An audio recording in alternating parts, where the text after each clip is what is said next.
ఏదైతే జనసేనకి సంబంధించినటువంటి కిరణ్ రాయల్ మీద ఆ మధ్యన ఒక ఆరోపణ, లక్ష్మీరెడ్డి అనేటటువంటి మహిళ చేసినటువంటి ఆరోపణ తనను వేధించాడు అన్నటువంటి కాన్సెప్ట్తో ప్రారంభమై తర్వాత జరిగినటువంటి పరిణామాలు తెలిసిందే.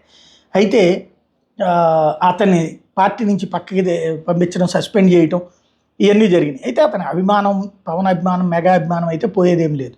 ఇప్పుడు కిరణ్ రాయల్ వివాదంలో ఒక కొత్త మలుపు ఏంటంటే, ఈస్ట్ పోలీస్ స్టేషన్లో లక్ష్మీరెడ్డి అప్పుడు కిరణ్ రాయల్ మీద కంప్లైంట్ చేసిన లక్ష్మీరెడ్డి ఇప్పుడు జనసేన వైసీపీ నేతల మీద ఫిర్యాదు చేసింది. ఏంటయ్యా అంటే, జనసేన నేత దినేష్ జైన్ అనే అతను, హరిశంకర్ అనే అతను, గని అనే అతనితో కలిసి వైఎస్ఆర్ కాంగ్రెస్ పార్టీ నేత పసుపులేటి సురేష్ అట, వీళ్ళు ఇదంతా నడిపించారు, నన్ను బెదిరించి బ్లాక్మెయిల్ చేసి నడిపించారు, నా ఫోటోని, నా వీడియోని మార్ఫింగ్ చేసి సోషల్ మీడియాలో వైరల్ చేశారు అని చెప్పి వైసీపీ నేత సురేష్ మీద ఆరోపణలు చేసుకొచ్చింది.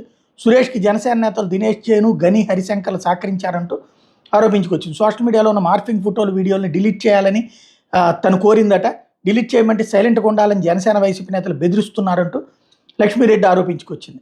సోషల్ మీడియాలో జరుగుతున్న తప్పుడు ప్రచారం చెక్ పెట్టేందుకు ఫిర్యాదు చేస్తున్నట్టు చెప్పుకొచ్చింది. మార్ఫింగ్ వీడియో ఫోటోల్ని వైరల్ చేసినటువంటి వ్యక్తుల మీద కఠిన చర్యలు తీసుకోవాలంటూ తాజాగా పోలీసుల్ని అప్రోచ్ అయినటువంటి సందర్భం అన్నమాట.